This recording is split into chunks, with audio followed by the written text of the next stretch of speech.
Kemudian kalau kita perhatikan dinding-dindingnya, kita bisa mengamati bahwa dinding benteng ini tersusun dari 3 lapis bata yang besar, menjadikan ketebalannya sangat mengesankan dan diperkirakan mencapai 60 hingga 75 cm.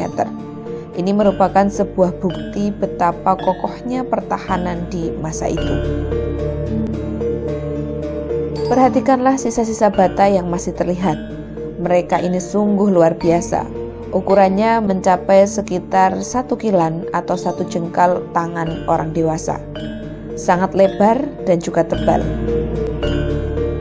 Lebih detail lagi, jika kita amati, ada garis melengkung seukuran jari pada permukaan bata-bata ini. Ciri-ciri unik ini yaitu ukuran bata yang masif, dan jejak garis pengerjaan adalah penanda kuat dari arsitektur pada era kemegahan zaman Kerajaan Majapahit.